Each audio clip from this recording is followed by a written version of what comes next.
The arrow struck the tree 3 inches from Aldric Quinn's head, and he knew with absolute certainty that if the orc archer had wanted him dead, he would already be bleeding out on the forest floor. He raised his hands slowly, palms open, the fishing line tangled around his wrists from when he had dropped his pole in shock. The river behind him continued its cheerful burbling, indifferent to the fact that he had apparently crossed some invisible boundary that marked him for death. 3 more orcs emerged from the undergrowth, each carrying weapons that gleamed wickedly in the dappled sunlight filtering through the canopy. They wore leather armor decorated with bone and feathers, and their green skin seemed to shift and blend with the forest shadows in a way that made Aldric understand how they had gotten so close without him hearing a single footstep. "I'm sorry," he said, keeping his voice level despite the hammering of his heart against his ribs. "I didn't know this was your territory. I'll leave. I just wanted to catch dinner." The tallest orc, a male with shoulders like a bull and tusks that curved up past his nose, said something in their guttural language. The others laughed, but it was not a kind sound.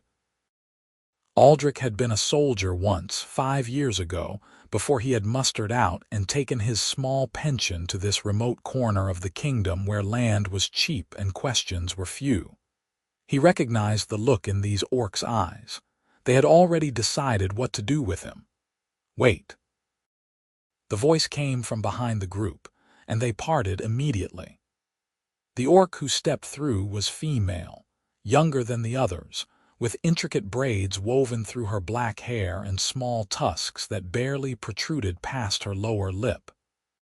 She wore the same leather armor, but hers was marked with red paint in patterns that reminded Aldric of the military rank insignias he had once worn. "You are the human who lives in the old shepherd's hut, the one with the broken roof," Aldric blinked. He had not expected her to speak the common tongue, and certainly not with such precise pronunciation. "Yes, that's my home." She studied him with eyes the color of amber, and he found himself unable to look away. There was intelligence in that gaze and something else he could not quite name. Curiosity, perhaps, or calculation. "You fish in our river, you hunt in our forest, you take from our land." "I didn't know it belonged to anyone," Aldric said carefully. "The man who sold me the property said the nearest orc clan was 10 miles north. I've been here 6 months and never saw anyone until today." "The man lied to you," she said flatly. "This has been Redclaw territory for 200 years. The shepherd who lived in that hut paid tribute. You have paid nothing." The big male orc said something sharp, and the female responded in their language, her tone brooking no argument. They went back and forth for a moment, and Aldric caught the word for human, and what he thought might be the word for kill. His hands remained raised, but he shifted his weight slightly, calculating whether he could reach the river and dive in before the archer put another arrow through his spine. The answer was no. Finally, the female turned back to him. "I am Grisha, daughter of Morgak, huntmaster of the Redclaw clan. These are my hunters. You have 3 choices, human. You can leave these lands and never return. You can pay tribute as the shepherd did, 1 deer every new moon and half your fish catch when the river runs full. Or you can die here, and we will burn your hut so no other trespasser makes the same mistake." Aldric's mind raced. The hut was all he had. He had spent every copper of his savings buying the land, and he had put 6 months of backbreaking work into making it livable. The roof was patched now, the chimney drew properly, and he had cleared 2 acres for a garden that was just beginning to produce. If he left, he would have nothing. No home, no prospects, and winter was only 3 months away, but the tribute was steep. 1 deer every new moon meant tracking and killing game in territory he barely knew, where every step might bring him into conflict with these orcs. and half his fish catch would leave him with barely enough to eat, let alone to trade in the village 12 miles south for the supplies he could not make himself. "I'll pay tribute," he heard himself say, "but I need to understand the boundaries. I need to know where I can hunt and fish without causing offense." Grisha's eyes narrowed slightly, as if she had not expected him to choose that option. "You would stay, even knowing you are surrounded by those your people call monsters." "My people call a lot of things I don't agree with," Aldric said. "I came here for peace and quiet. As long as you're not planning to murder me in my sleep, I'd rather keep my home." One of the other orcs, a female with a scar across her cheek, said something that made the others chuckle. Grisha did not smile. "Come," she said, "we will walk your boundaries. You will learn where you may go and where you may not, and you will understand that the next time you cross the line there will be no warning arrow." They made him walk in front, which was a small mercy because it meant he did not have to worry about an axe coming down on the back of his skull. Grisha walked beside him, pointing out landmarks as they moved through the forest. A lightning-split oak marked the eastern boundary. A creek with red stones marked the south. The western edge followed a ridge line that he had never climbed because the slope was too steep for good hunting. "You may fish in the river from the fallen log to the white boulder," she said. "You may hunt small game anywhere within your boundaries, but deer and boar are ours unless you are taking them for tribute. Do not trap.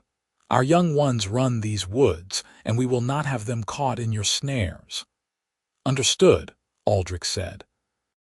His legs were beginning to ache from the pace she set, but he kept up. The other orcs had melted back into the forest, though he had no doubt they were still watching. "The shepherd who was here before me, how long did he pay tribute?" 15 years, Grisha said. "He was old when he came, older when he died. We found him in his bed last winter, cold and at peace. He had no family, no one to claim his land, so we left it empty. We thought perhaps the forest would take it back." She glanced at him sideways. "We did not expect another human to be foolish enough to settle so far from his kind." "I'm not running from the law if that's what you're asking," Aldric said. "I'm running from something else." "What?" "Noise, crowds. People who think they know better than everyone else how the world should work." He shrugged. "I fought in the border wars for 6 years. When it was over, I didn't want to see another city or hear another officer barking orders. I wanted trees and quiet. This seemed like a good place for that." Grisha was silent for a moment. They had reached the northern boundary, a small clearing where someone had placed a cairn of stones painted with the same red symbols that marked her armor. "The border wars," she said finally. "You fought orcs." It was not a question, but Aldric answered anyway. "Yes, on the eastern front mostly. We burned villages and killed warriors, and they did the same to us. I'm not proud of it. I did what I was told because that's what soldiers do. But I'm not that person anymore. I just want to live quietly and hurt no one." "And if my clan decides you are a threat?" Grisha asked, and there was something dangerous in her voice. "If they say that a human veteran living on our doorstep is too great a risk and I am ordered to kill you," Aldric met her eyes, "then I hope you make it quick." She stared at him for a long moment, and he could not read her expression. Then she made a sound that might have been a laugh or a snort of derision. "You are either very brave or very stupid, Aldric Quinn. I have not decided which. How do you know my name?" "We have been watching you since the day you arrived," Grisha said simply. "We know you wake before dawn. We know you talk to yourself while you work. We know you cannot cook worth a damn, and you burn every third loaf of bread you try to bake. We know you limp on cold mornings, an old injury that never healed properly. We know everything about you, human. It is how we survive." The thought of being observed for 6 months without knowing it should have terrified him, but instead, Aldric felt a strange sort of relief. They had been watching and they had not killed him. That had to mean something. "I'm not a threat to you," he said. "I swear it on my life." "Oaths mean little," Grisha said, "but actions mean everything. Bring your first tribute in 3 days when the moon is new. Leave it at the cairn at dawn. If you are late, or if the deer is too small or too old, the agreement is void." 3 days. Aldric's stomach dropped. Tracking and killing a deer in unfamiliar territory, with equipment that was barely adequate and skills that had grown rusty from disuse, would be difficult. Doing it in 3 days might be impossible. Grisha smiled, and it was not a kind expression. "The shepherd always managed. Prove you are worthy of his legacy or leave our lands and do not return." She turned and walked away, her footsteps silent on the forest floor. Within seconds, she had vanished into the undergrowth, and Aldric was alone in the clearing with the painted cairn, and the weight of an impossible task settling onto his shoulders. He spent the rest of that day, and all of the next scouting for deer sign. His bow was a simple hunting bow, nothing like the powerful recurve he had used in the army, and his arrows were straight but not exceptional. He found tracks near the creek with red stones, droppings that looked fresh, and a scrape on a tree where a buck had rubbed his antlers. The 3rd day dawned cold and misty, and Aldric rose an hour before sunrise to position himself downwind of the game trail he had identified. The deer came at mid-morning, a young buck with 6 points on his antlers. Aldric's first arrow missed clean, passing through the space where the deer's chest had been a heartbeat before. The buck bolted, and Aldric ran after it, crashing through underbrush and leaping over fallen logs in a desperate chase that left his lungs burning and his old leg injury screaming in protest. He got a second shot from 30 yards, a distance that would have been easy once, but now felt impossible. The arrow flew true this time, catching the buck behind the shoulder. The deer ran another 50 yards before collapsing. Aldric Field dressed it with hands that shook from exhaustion and relief, then hauled it back toward the cairn. The buck was heavy, easily 150 pounds, and by the time he reached the clearing his shoulders were raw from the weight, and his vision was starting to blur at the edges. He lowered the deer beside the cairn just as the sun reached its zenith, then sat down hard on the ground and tried to remember how to breathe. "You are late," Grisha's voice said from behind him. "I said dawn." Aldric did not have the energy to jump. He just tilted his head back to look at her. "I said I would bring tribute in 3 days. I didn't say what time." She moved around to study the deer, crouching beside it to examine the wound. "Clean kill. Good arrow placement. The meat will not be spoiled." She looked at him, and there was something in her expression that might have been approval. "You are half dead, human. When was the last time you ate?" "Yesterday morning," Aldric admitted. "I've been on the trail since midnight." Grisha stood and said something in Orcish. 2 other orcs appeared from the trees, the big male and the scarred female. They picked up the deer as if it weighed nothing and carried it away. Grisha pulled a bundle from her belt and tossed it to Aldric. He caught it clumsily and found it was cloth wrapped around dried meat and some kind of hard flatbread. "Eat," she ordered. "Then go home and sleep. You have proven you can honor the agreement. Do not make me regret allowing you to stay."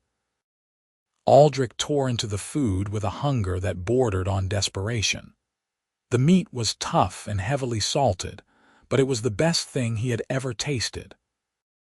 Grisha watched him eat with an expression that was difficult to read.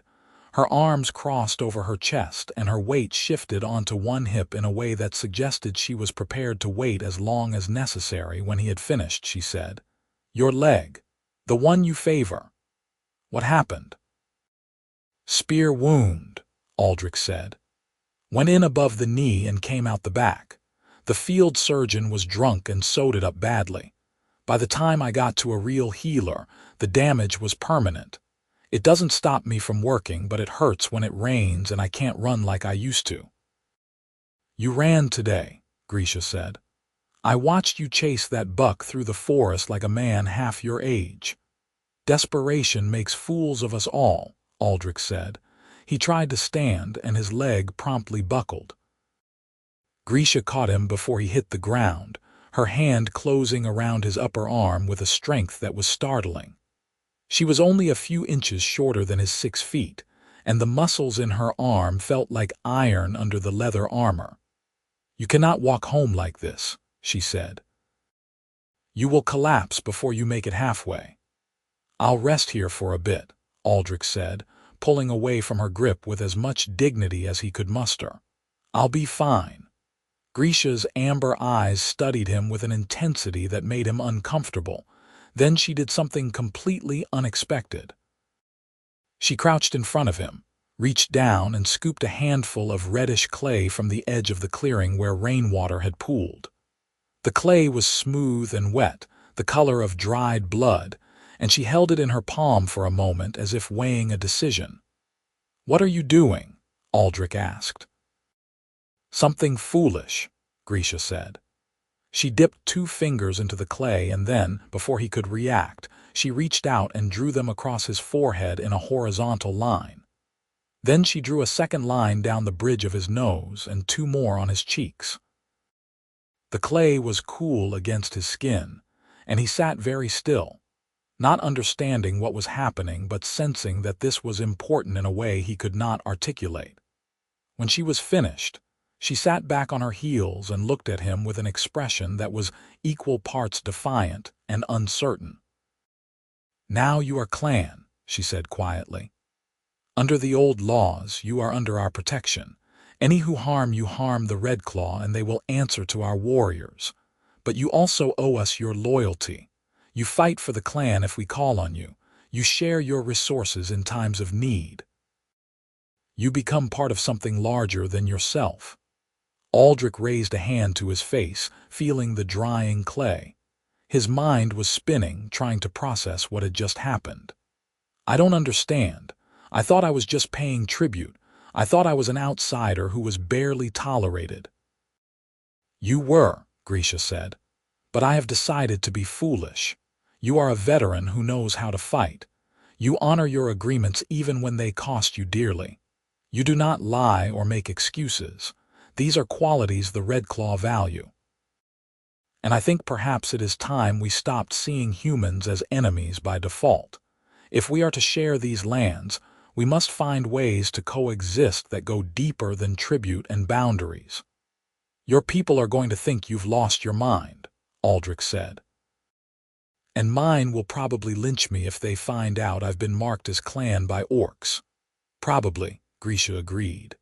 She stood and offered him her hand. But they are not here and we are. Come, I will help you home. You are clan now and we do not leave our own to suffer alone. Aldric took her hand and let her pull him to his feet. Her grip was strong and warm, and when she steadied him with a hand on his shoulder, he caught the scent of wood smoke and pine sap and something else that was distinctly her. They walked slowly back toward his hut, Grisha matching her pace to his limping stride without comment or complaint. By the time they reached the small clearing where he had built his home, the sun was beginning to set, and the red clay on his face had dried to a tight mask. Thank you, Aldric said at the door, for this and for not killing me 3 days ago. Grisha looked at the hut, taking in the repaired roof and the small garden and the neatly stacked firewood. You have made something here, she said, something worth keeping. Do not make me regret giving you the chance to keep it.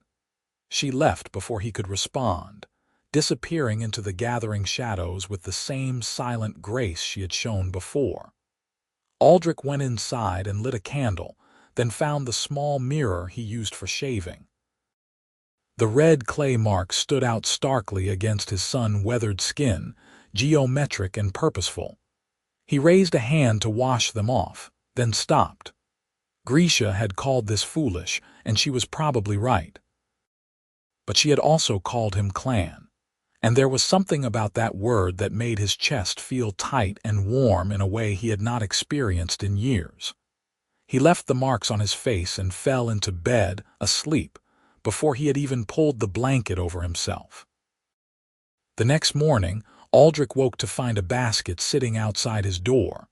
Inside were 2 rabbits, already skinned and cleaned, a loaf of the hard flatbread, and a clay jar of what turned out to be honey. There was no note, but he knew who had left it. He cooked one of the rabbits for breakfast, the first proper meal he had eaten in days, and tried to make sense of what had happened. The clay marks had flaked off during the night, leaving faint red stains on his pillow, but he could still feel the ghost of them on his skin. Over the following weeks, Aldric settled into a rhythm. He worked his garden, fished in the permitted section of river, and made repairs to his hut that had been put off for lack of time and energy. Every new moon, he left a deer at the cairn, and it became easier each time as he learned the patterns of the local game. Sometimes he saw orcs in the forest, and they no longer moved to intercept him. A few even nodded in greeting, though none spoke to him directly. Grisha came to his hut 5 times over the course of those weeks. The first time, she brought him a bundle of herbs and showed him which ones were good for pain and inflammation, grinding them with a stone mortar and demonstrating how to make a poultice for his leg. The second time, she sat on his doorstep and asked him questions about the border wars, her expression unreadable as he described battles and tactics, and the stupid waste of it all. The third time, she brought her bow and challenged him to a shooting contest, which she won handily but without gloating. The fourth time, she simply appeared at dusk and shared his dinner, saying little but seeming content with the silence. The fifth time, she came to ask for his help. It was late afternoon, and Aldric was hauling water from the river when she materialized out of the forest with an urgency that put him immediately on edge. "There is a problem," she said without preamble. "Hunters from the village, your village, have crossed into our territory. They have set snares and are tracking a boar. If they find our young ones, there will be blood." Aldric set down the bucket. "How many hunters?" "4, all armed. They are moving toward the eastern boundary near the lightning-split oak." "That's less than a mile from here," Aldric said. He grabbed his bow and quiver. "Show me." They ran through the forest, Grisha setting a pace that left Aldric's lungs burning but which he managed to match through sheer determination. They reached the oak in minutes and found the hunters exactly where Grisha had said they would be. Aldric recognized 2 of them, brothers named Cade and Morris, who occasionally sold furs in the village. The other 2 were strangers, but they had the look of men who were comfortable with violence. "Aldric," Cade looked up in surprise as they approached. "What the hell are you doing out here? And why are you running with an orc?" "This is Redclaw territory," Aldric said, keeping his voice level. "You're trespassing. You need to leave," Morris laughed, a harsh sound. "Since when do you speak for the Greenskins? Last I heard, you were a war hero. Now you're taking their side." "I live here," Aldric said. "I have an agreement with the clan. You're putting that agreement at risk and you're putting yourselves in danger. Pack up your snares and go home." One of the strangers, a lean man with a scarred jaw, spat on the ground. "We don't take orders from orc lovers. We go where we want, hunt what we want. If the Greenskins don't like it, they can come try to stop us." Grisha stepped forward and her hand moved to the axe at her belt. "You have been warned, human. Leave now or face the consequences." The scarred man drew a long knife. "Big words for someone who's outnumbered." "She's not outnumbered," Aldric said quietly. He had knocked an arrow without consciously deciding to do so, and he aimed it at the scarred man's chest. "4 of you, 2 of us. Those seem like fair odds to me." The clearing went very quiet. Cade raised his hand slowly. "Easy, Aldric. We don't want trouble. We were just hunting. We didn't know this was claimed land." "Now you know," Aldric said. "So leave." Morris looked at his brother, then at the two strangers, and finally at Aldric and Grisha. Whatever he saw in their faces must have convinced him, because he nodded slowly. "All right, we'll go. But this isn't over, Aldric. People in the village are going to hear about this. They're going to hear that you chose orcs over your own kind." "Let them hear," Aldric said. "I chose what was right over what was easy. If that bothers them, they can come tell me themselves." The hunters left, collecting their snares with sullen efficiency. Aldric kept his arrow nocked until they were out of sight, and only then did he lower his bow. His hands were shaking slightly, and he realized with a distant sort of surprise that he had been fully prepared to shoot. If the scarred man had attacked Grisha, Aldric would have put an arrow through his heart without hesitation. Grisha was watching him with an expression he could not read. "You made an enemy today," she said. "Morris is known in the village as a man who holds grudges. He will not forget this." "I don't care," Aldric said, and was startled to realize he meant it. They were in the wrong. Someone had to say it. "You stood with me," Grisha said slowly. "Against your own people." "Why?" Aldric thought about it. "Because you marked me as clan.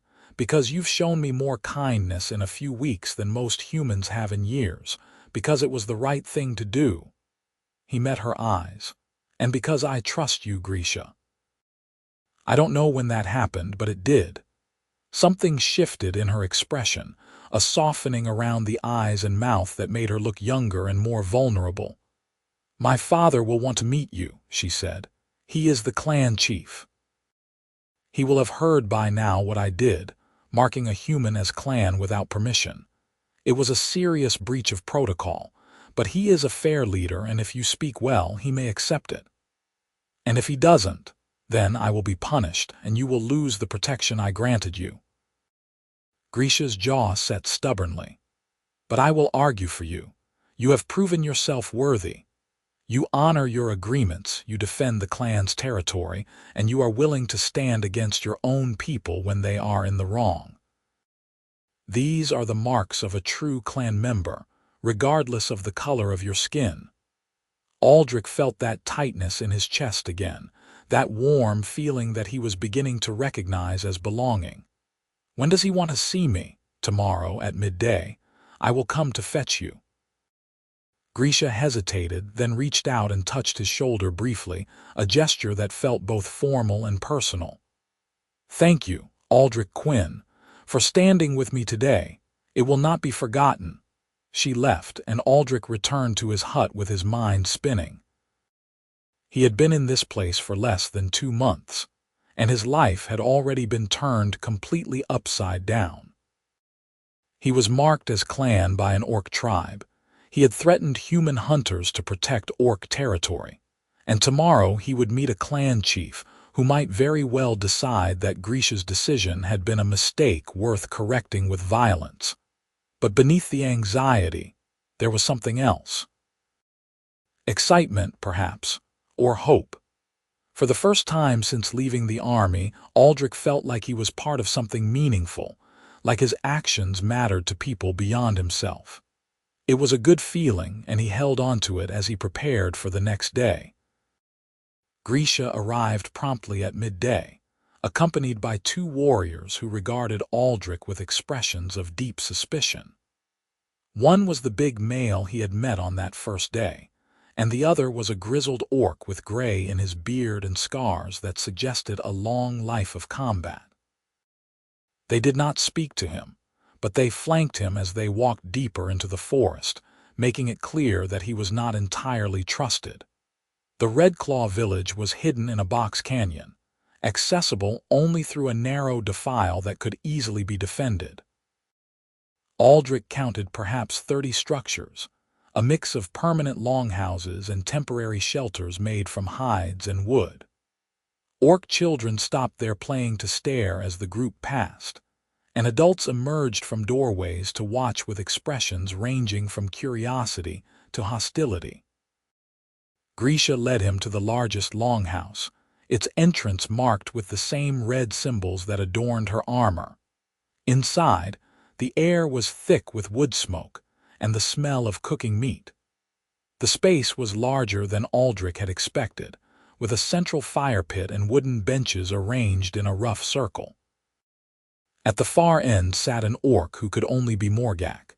He was massive, even by orc standards, with shoulders like a mountain and tusks that had been carved with intricate patterns. His hair was iron gray, pulled back in a warrior's knot, and his eyes were the same amber color as Grisha's. "Father," Grisha said, dropping to one knee, "I bring the human Aldric Quinn as requested." Morgak studied Aldric with an intensity that felt like a physical weight. "You are the one my daughter marked as clan without permission, the human veteran who lives in the shepherd's hut." "Yes, sir," Aldric said. He did not kneel, sensing somehow that it would be seen as weakness rather than respect. "Grisha honored me with that mark. I've tried to be worthy of it." "Worthy," Morgak repeated. "Tell me, human, what do you know of worthiness?" "You fought against orc clans in the border wars. You killed our people. Why should we trust you now?" "You shouldn't," Aldric said bluntly. "Not without cause. I did kill orcs in the war. I followed orders and did terrible things because I believed it was my duty. But the war taught me something important. It taught me that most of what I had been told about orcs was wrong. You're not mindless savages. You're people with families and homes and honor codes, just like humans. The only difference is the color of your skin and the shape of your teeth." Morgak's eyes narrowed. "Pretty words, but words are cheap." "Then judge me by my actions," Aldric said. "I've paid tribute every new moon on time and in full. Yesterday I stood against 4 human hunters who were trespassing on your land. I was prepared to fight them to protect Redclaw territory, not because I had to, but because it was right. Grisha marked me as clan, and I take that seriously." "He aimed an arrow at his own people," Grisha added. "He chose the clan over the humans, even knowing it would make him enemies." Morgak was silent for a long moment. Then he rose from his seat, and Aldric was struck anew by the sheer size of the orc chief. Morgak walked forward until he stood directly in front of Aldric, close enough that Aldric had to tilt his head back to maintain eye contact. "My daughter acts with her heart, not her head," Morgak said. "She sees the good in people and believes they will rise to meet her expectations. Sometimes she is right. Sometimes she is foolishly optimistic. Which are you, Aldric Quinn? A man worth trusting, or a fool who will betray us the moment it becomes convenient?" "I'm a man who keeps his word," Aldric said. "And I gave my word to honor the clan agreement. I won't break that. Not for convenience, not for profit, not for anything." Morgak stared at him for another long moment, then made a sound that might have been a laugh or a grunt of satisfaction. "You have spine, human. I will give you that. Very well. I will accept my daughter's decision. You are clan under the old laws. But know this, if you betray us, if you bring harm to the Redclaw through action or inaction, I will kill you myself." Slowly. "You understand?" "Perfectly," Aldric said. "Good." Morgak clapped him on the shoulder, a blow that nearly drove Aldric to his knees. "Then welcome, Aldric Quinn of the Redclaw clan. May your service be long and your loyalty unwavering." The gathered orcs, who had been watching in tense silence, began to murmur among themselves. Some seemed pleased, others skeptical, but none openly challenged Morgak's decision. Grisha's expression was one of profound relief, and when their eyes met, Aldric saw gratitude there that made his chest feel warm again. Morgak turned to address the assembled clan. "This human is now under our protection. He is to be treated as one of us. Any who harm him answer to me. Any who aid him honor the clan. Let it be known throughout Redclaw territory that Aldric Quinn is no longer an outsider. He is ours, and we are his." There was a formal response in Orcish that Aldric did not understand, but the tone was one of acceptance. Morgak gestured to Grisha. "Show him the village. Let him meet the people he has sworn to protect, and bring him to the feast tonight. We will celebrate his joining properly." The rest of the day passed in a blur. Grisha introduced him to what felt like half the clan, a parade of faces and names that Aldric knew he would never remember. There was Cressa, the scarred female warrior who had helped carry his first tribute deer. There was Durak, the big male who had wanted to kill him on that first day.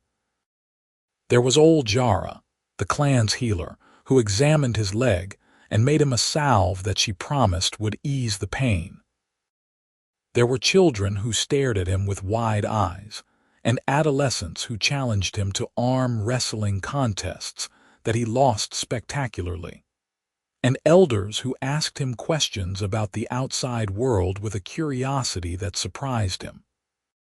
By the time the feast began, Aldric's head was spinning, but he felt oddly happy.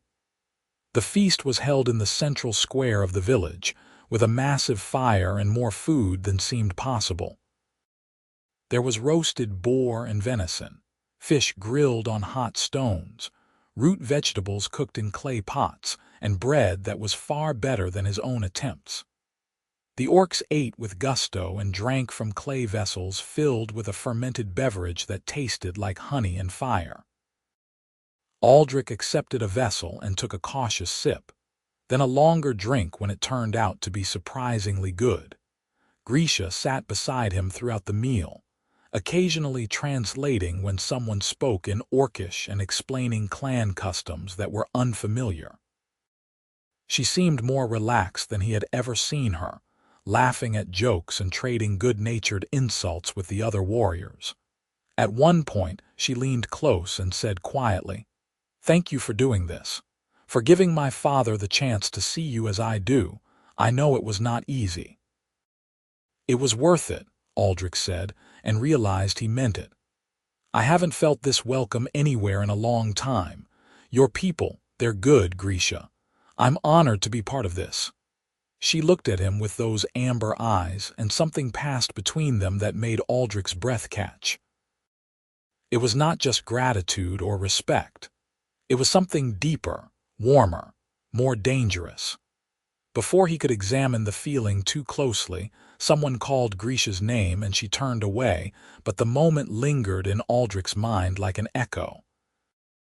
The feast continued long into the night, with music played on drums and bone flutes, and dancing that was energetic and joyful. Aldric did not dance, but he watched and clapped along, and felt something in his chest that might have been happiness, or might have been the beginning of something he was not yet ready to name. When the fire had burned down to embers and the younger children had been carried off to bed, Grisha walked him back toward the defile that led out of the canyon. "You should go home," she said. "It is late and you look exhausted." "I am," Aldric admitted, "but it's a good exhausted." "Thank you for today, Grisha, for all of it." She stopped walking and turned to face him. In the moonlight, her skin looked silver instead of green, and her eyes were dark pools that reflected the stars. "I need to tell you something," she said, "something I have been afraid to say." Aldric's heart began to beat faster. "All right. When I marked you as clan, it was an impulse. I told myself I was doing it for practical reasons because you could be useful to us, but that was a lie." She took a breath as if steeling herself. "I marked you because I wanted you to stay. Because I enjoyed talking to you and teaching you and being near you. Because you looked at me like I was a person, not a monster, and I think perhaps that was selfish of me." "Grisha," Aldric said, and found his voice had gone rough. "That wasn't selfish. That was one of the kindest things anyone has ever done for me." "You do not understand," she said, and there was anguish in her voice now. "In our culture, marking someone as clan is significant, but there are different kinds of marks. The one I gave you, the pattern I used, it has a specific meaning. It means you are under my personal protection. that I vouch for you with my own life, that if you fail, I fail. It is the mark a warrior gives to someone they. She trailed off, and Aldric understood what she was trying to say. His chest felt too tight, and his mind was racing. Someone they care for, he finished quietly. Someone they want to keep close.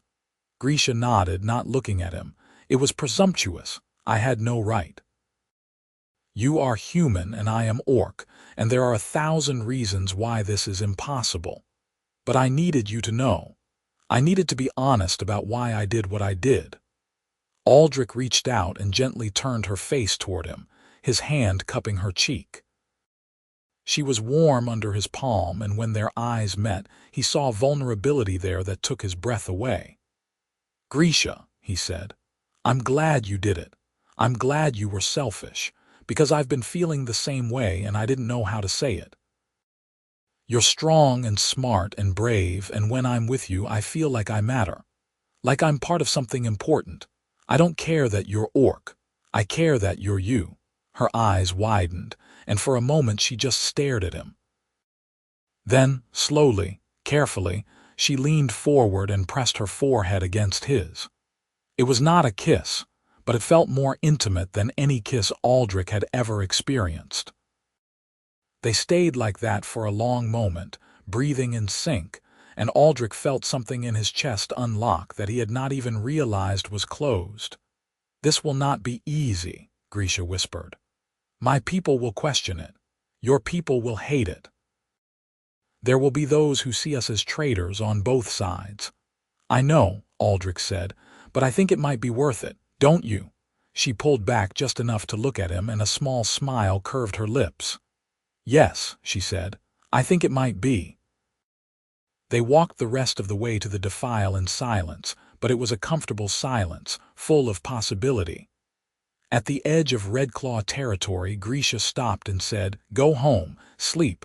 I will come to you tomorrow and we will figure out what this means, together.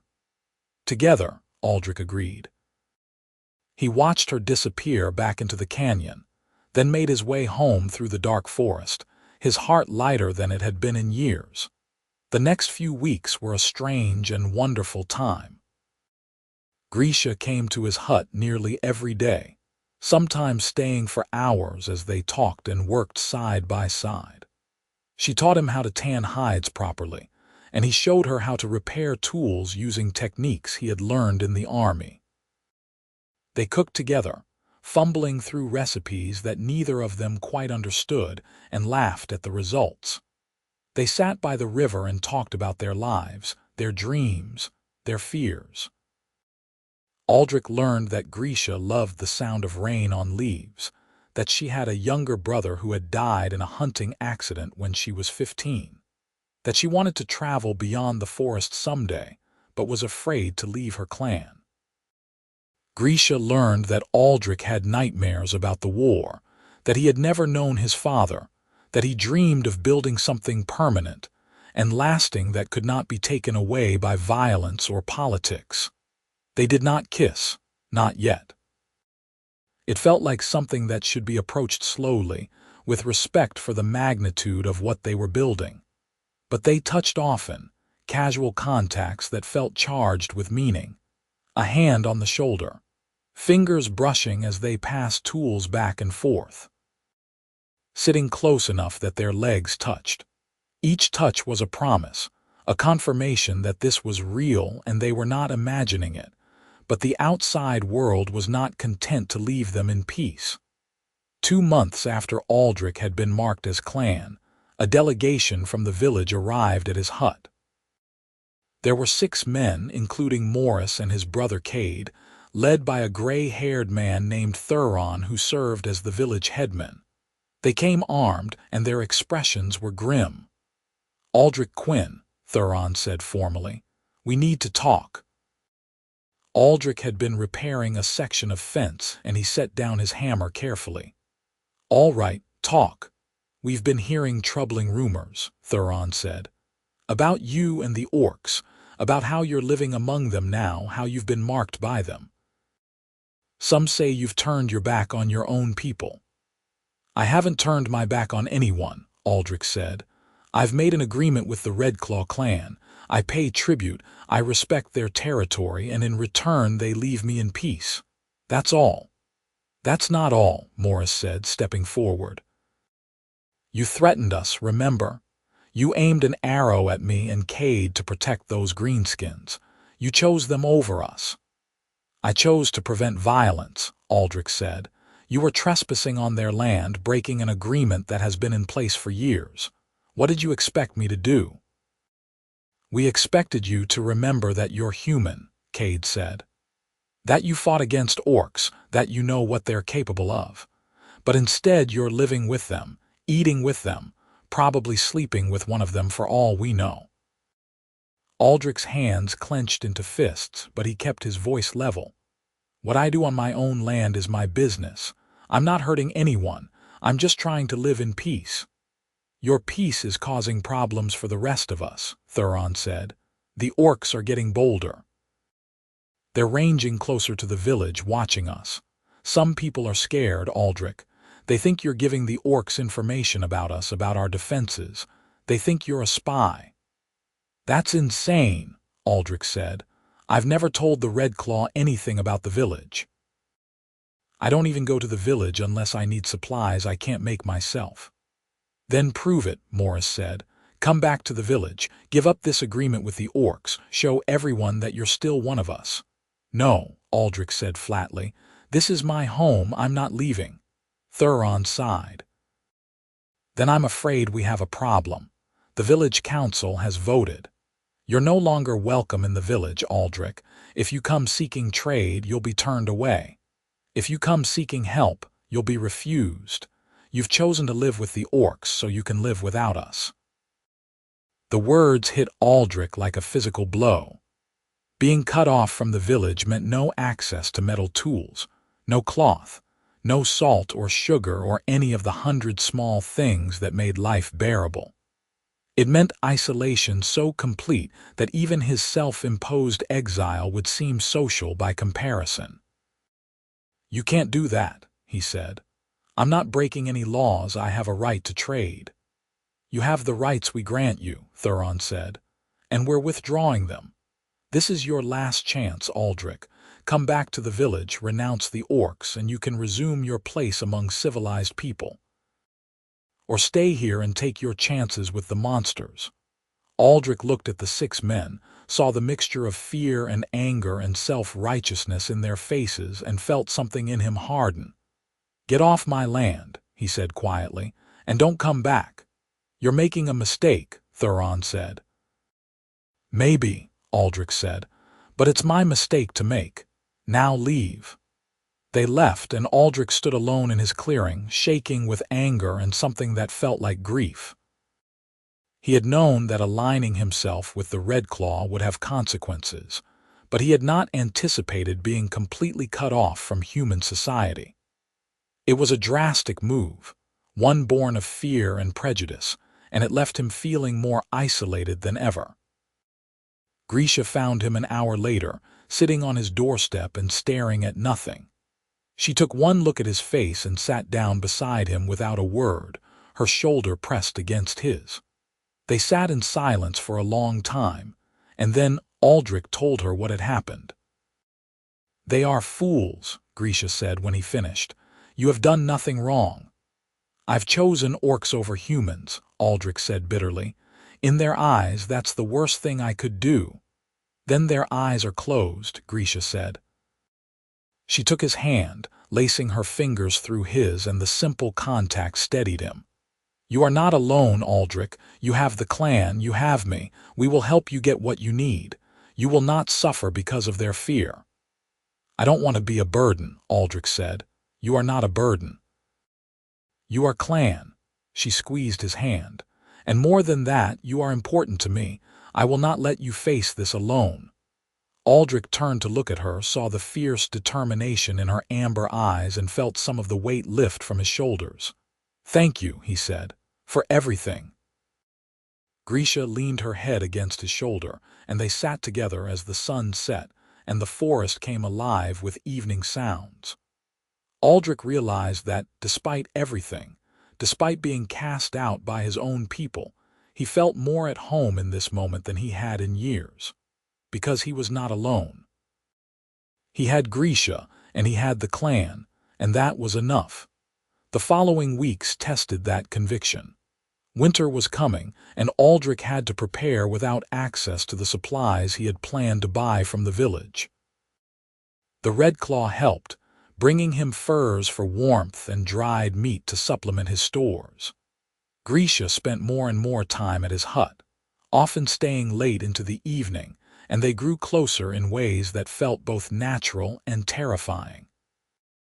They finally kissed one night in early autumn, a tentative brush of lips that quickly deepened into something more passionate. Grisha's tusks made it different from kissing a human woman, but Aldric found he did not care. She tasted like honey and wood smoke, and when she pulled him close, her strength was intoxicating. After that first kiss, their relationship changed.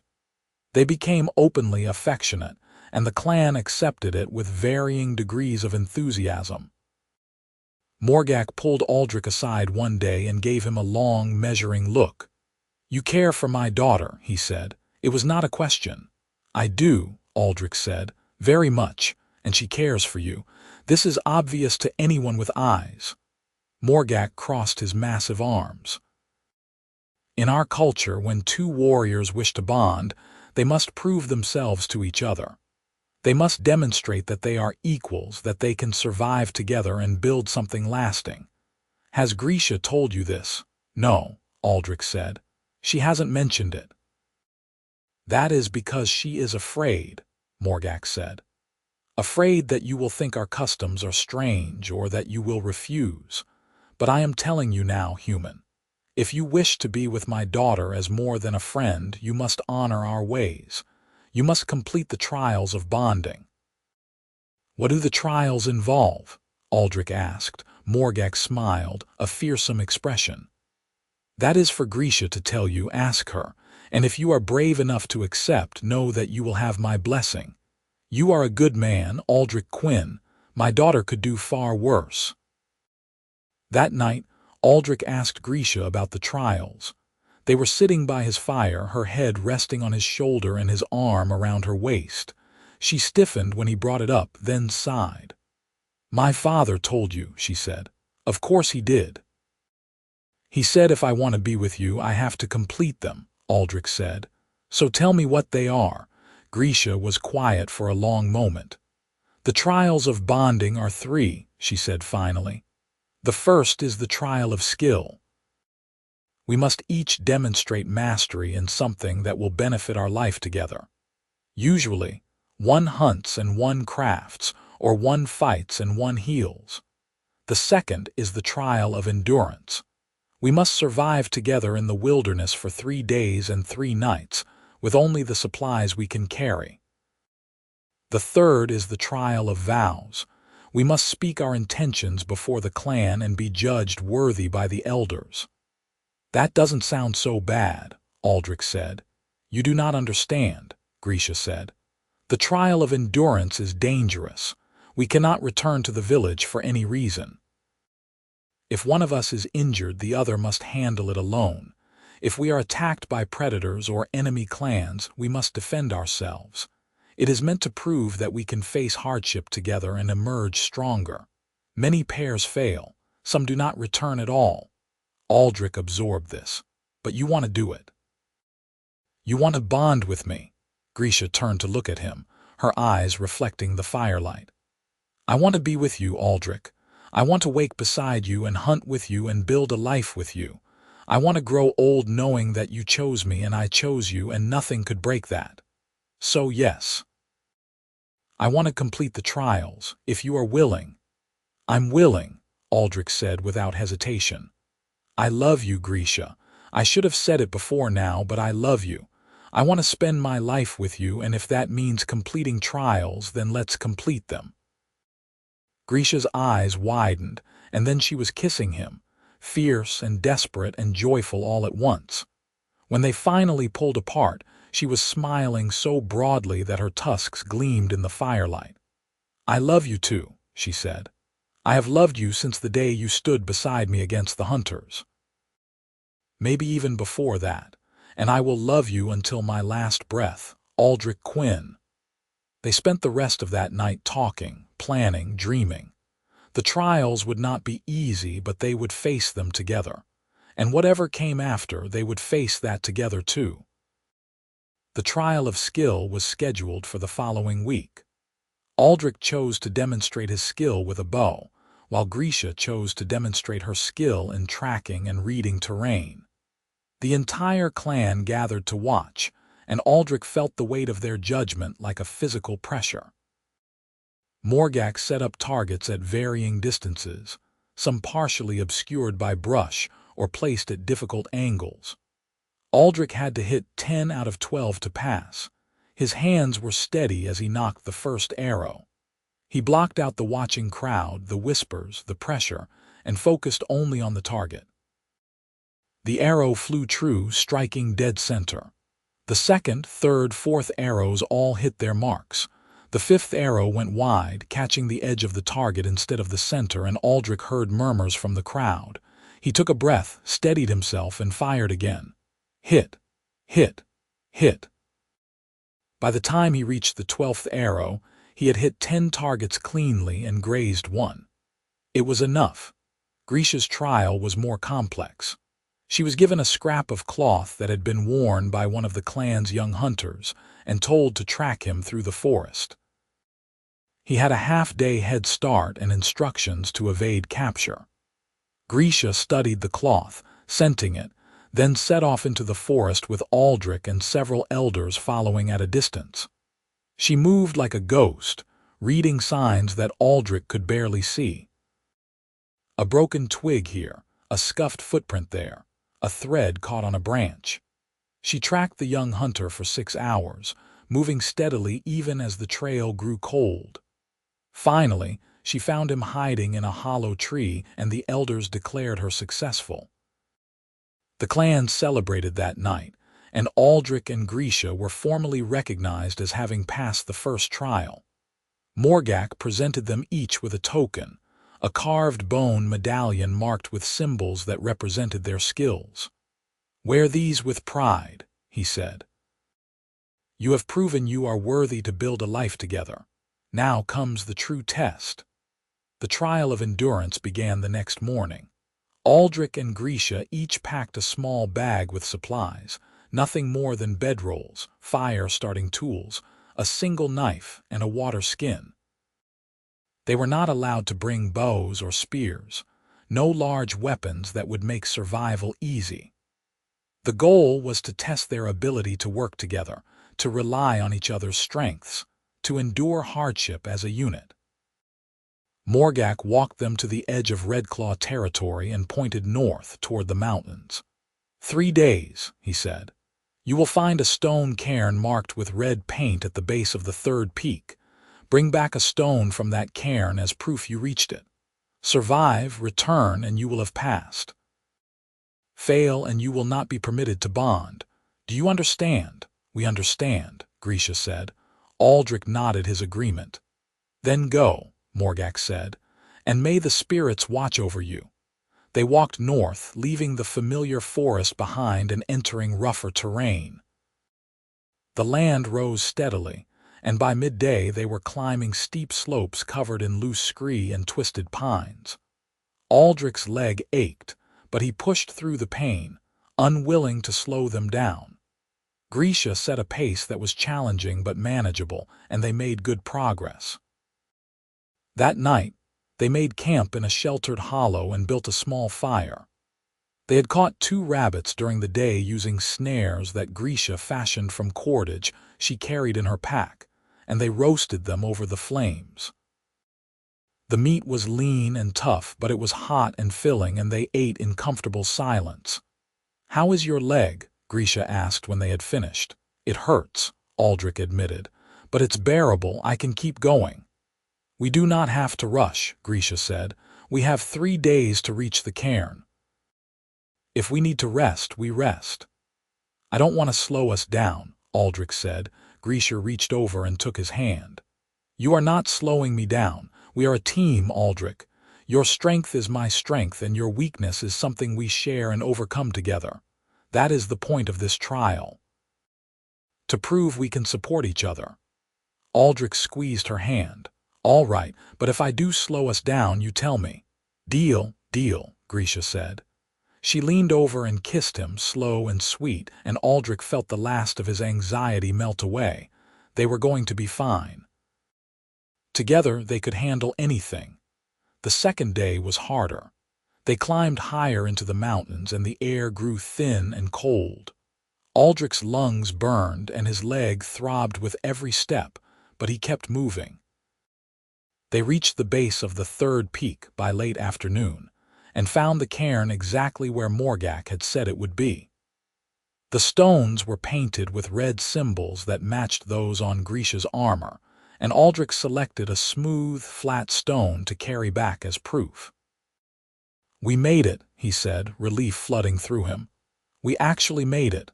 We are only halfway done, Grisha reminded him. We still have to make it back, and the weather is changing. She was right. Dark clouds were gathering on the horizon, and the wind had picked up, carrying the sharp scent of coming rain. They needed to find shelter, and quickly. Grisha led them to a shallow cave she had spotted during the climb, and they settled in just as the first drops began to fall. Within minutes, the rain became a deluge, and lightning split the sky in jagged arcs. They huddled together in the cave, sharing body heat, and Aldric silently thanked whatever gods were listening that Grisha had found this place. The storm lasted all night and into the next morning. By the time it finally broke, they were both chilled to the bone and their supplies were soaked. The fire-starting materials were useless, and they had no way to dry them without a fire. Aldric tried to spark a flame using flint and steel, but the tinder was too wet and would not catch. We need to move, Grisha said. We will warm up as we walk, and we need to get back before nightfall. They set off, moving as quickly as they dared on the slick, muddy slopes. Aldric's leg was screaming in protest, but he gritted his teeth and kept going. They made it down the mountain and back into the forest by midday, but they were both exhausted and shivering. Grisha tried to set snares, but her hands were shaking too badly to tie the knots, and after the third attempt, she gave up in frustration. We are not going to make it, she said, and there was despair in her voice. We are too cold, too weak. We need fire and food, and we have neither. We'll make it, Aldric said. He was not sure he believed it, but he said it anyway because Grisha needed to hear it. We're only a few hours from Redclaw territory. We can do this. But as the afternoon wore on, it became clear that they were in trouble. Aldric's leg gave out completely, and he collapsed on the trail with a cry of pain that he could not suppress. Grisha caught him before he hit the ground, lowering him gently against a tree. She examined his leg and hissed in dismay. The old wound had reopened, blood soaking through his trousers and dripping onto the forest floor. I am sorry, Aldric said through gritted teeth. I pushed too hard. You have nothing to apologize for, Grisha said. She tore a strip of cloth from her tunic and bound the wound tightly, then helped him to his feet. Lean on me. We are going to finish this together, even if I have to carry you. They moved slowly, Aldric leaning heavily on Grisha's shoulder and biting back cries of pain with every step. The sun was setting by the time they reached the edge of Redclaw territory, and both of them were barely conscious. Morgak and a group of warriors were waiting at the border, and they rushed forward to help as soon as they saw the state Aldric and Grisha were in. You made it, Morgak said, taking the stone from Aldric's hand. You completed the trial. Barely, Grisha said. Her voice was hoarse and she swayed on her feet. We need the healer. Aldric is hurt. Old Jara appeared, her face creased with concern. She examined Aldric's leg, clucking her tongue, then directed the warriors to carry him back to the village.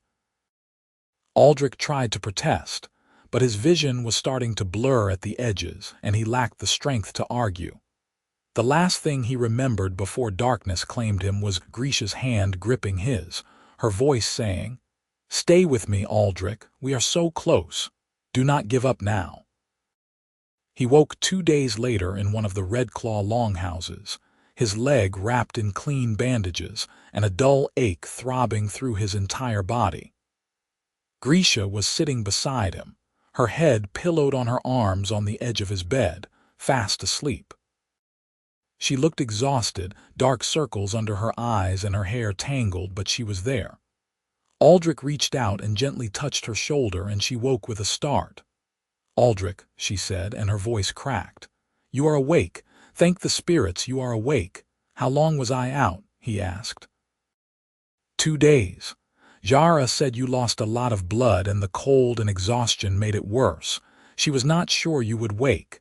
Grisha's eyes were suspiciously bright. "I thought I had killed you pushing you so hard."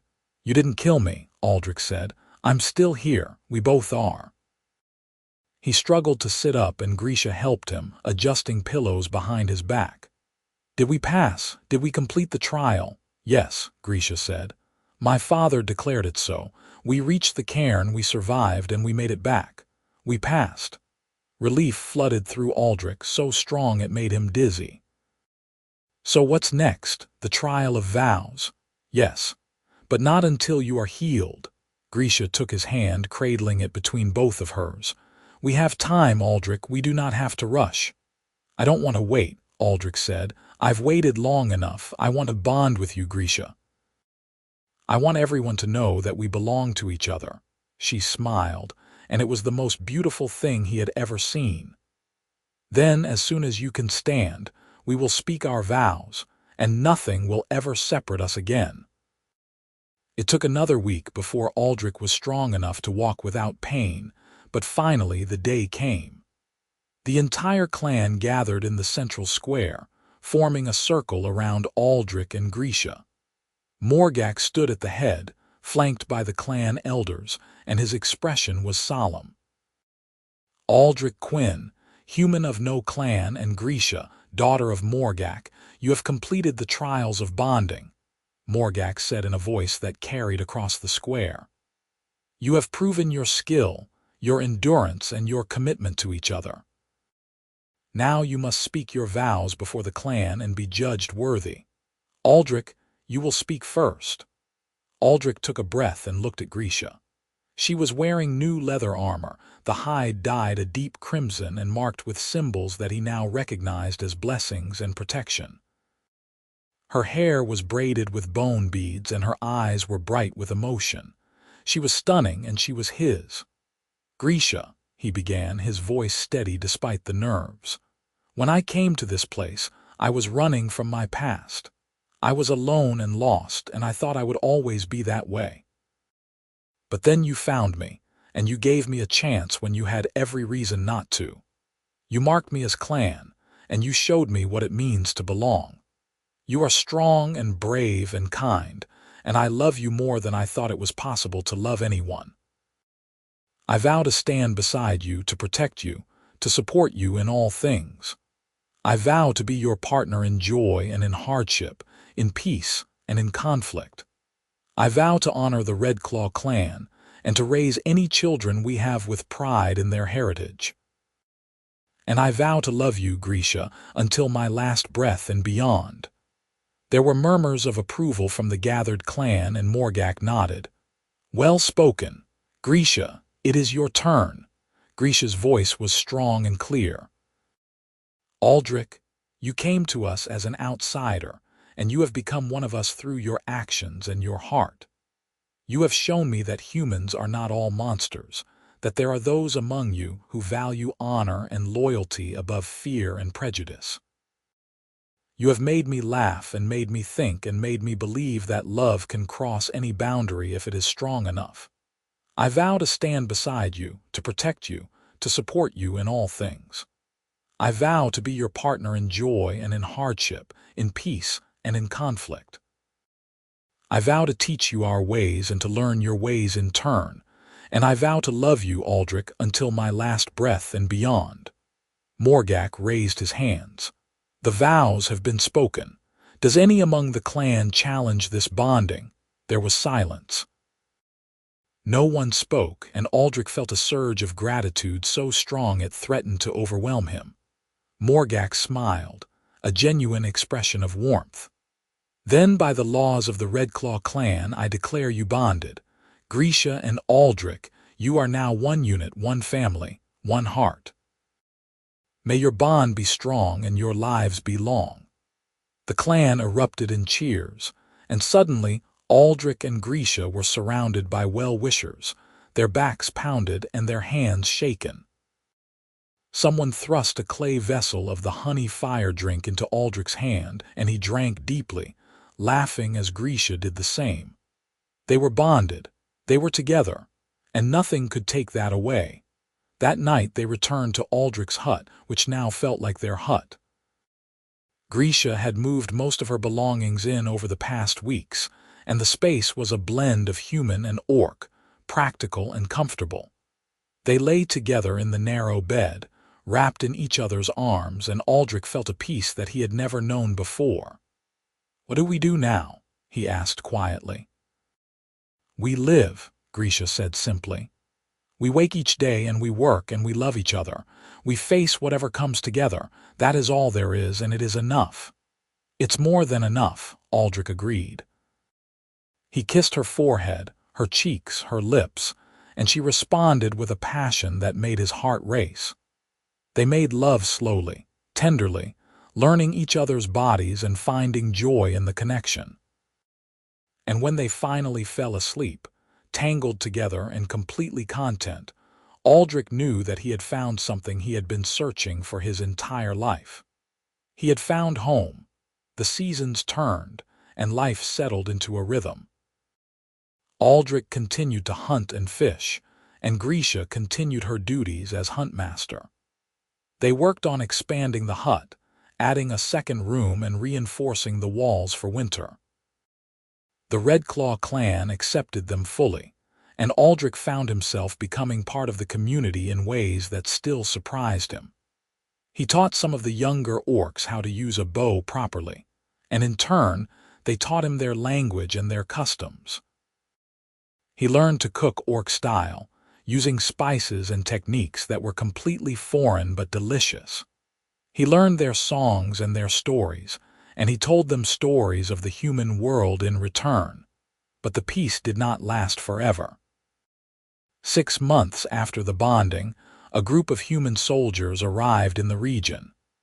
They were from the capital, sent to investigate reports of orcs raiding human settlements.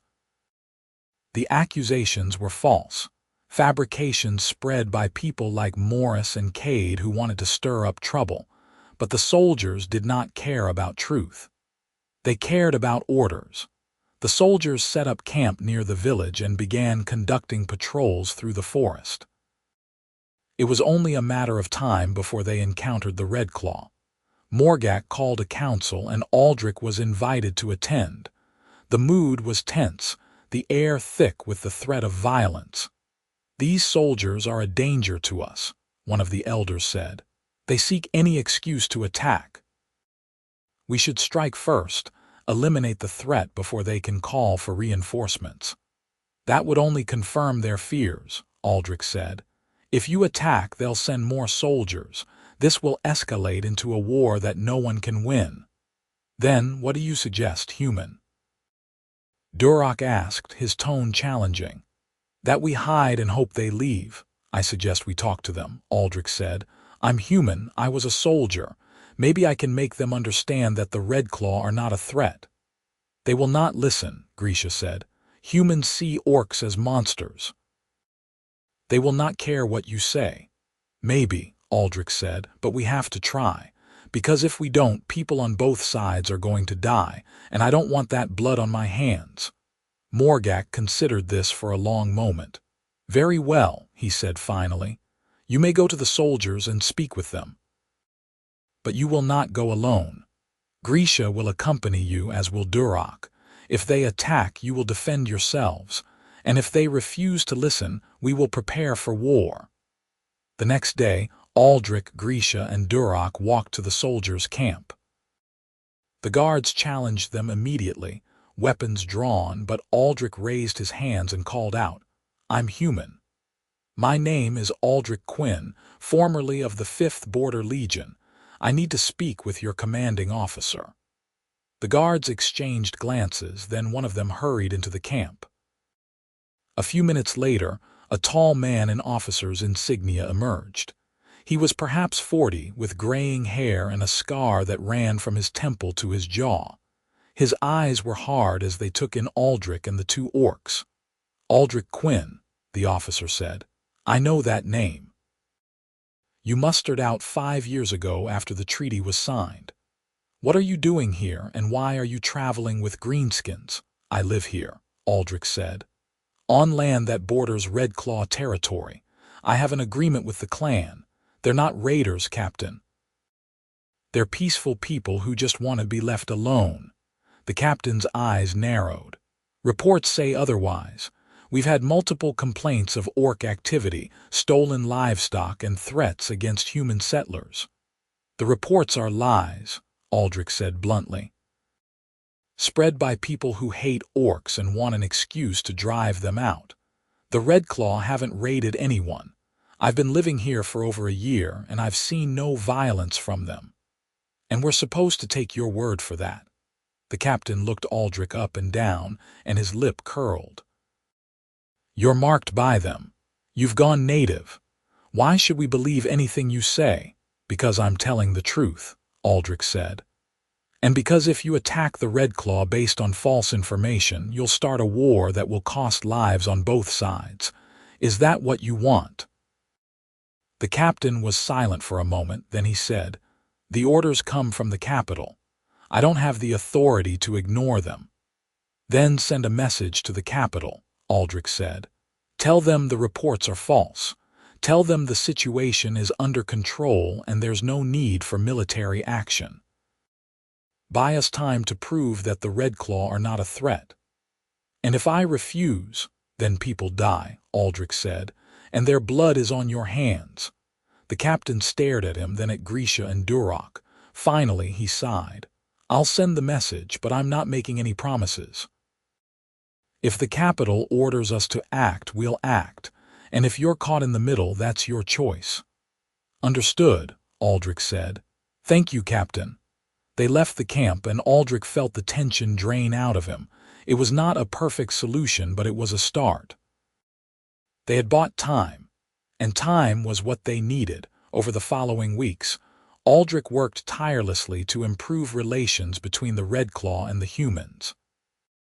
He convinced Morgak to allow a delegation from the village to visit the clan, and he personally escorted them through the territory to show that the orcs were not the savages they imagined. He arranged for trade agreements, small at first, but enough to show that cooperation was possible. Some of the humans remained hostile, Morris and his ilk, but others began to see the orcs as Aldric did. As people, the turning point came when a fire broke out in the village, a blaze that threatened to consume half the buildings. The Redclaw, seeing the smoke, came without being asked. They formed bucket lines and fought the fire alongside the humans, working through the night until the flames were extinguished. When it was over, Thuron, the village headman, sought out Morgak and offered his hand. "You saved our village," Thuron said. "We owe you a debt." "You owe us nothing," Morgak said. "We are neighbors. Neighbors help each other." Thuron nodded slowly. "Then perhaps it's time we started acting like neighbors." From that day forward, the relationship between the village and the Redclaw began to improve. It was slow, and there were setbacks, but progress was made. The soldiers eventually left, their orders rescinded after the capital received multiple reports that the situation was stable. And Aldric and Grisha continued to live their lives, working and loving and building something that would last. 2 years after their bonding, Grisha gave birth to a son. He had his mother's green skin and his father's gray eyes, and he was the most beautiful thing Aldric had ever seen. They named him Kale, which meant bridge in the orc language, because he was the bridge between two worlds. The clan celebrated his birth with a feast that lasted 3 days, and even some of the humans from the village came to offer their congratulations. Aldric held his son in his arms and looked at Grisha, and he felt a love so profound it brought tears to his eyes. "We did it," he said. "We built something real, something that will last." "We did," Grisha agreed. She leaned her head against his shoulder and they watched their son sleep. "And we will keep building it for as long as we live." The years passed and Aldric and Grisha grew older. Kale was joined by a daughter, then another son, and the family thrived. The Redclaw and the village continued to trade and cooperate, and the old prejudices began to fade, replaced by understanding and respect. It was not perfect, and there were still those on both sides who clung to hate, but it was better. So much better. On the 20th anniversary of the day Grisha had marked him as clan, Aldric stood in the clearing by the cairn and looked at the forest that had become his home. His legs still ached on cold mornings, and his hair was more gray than brown now, but he was happy.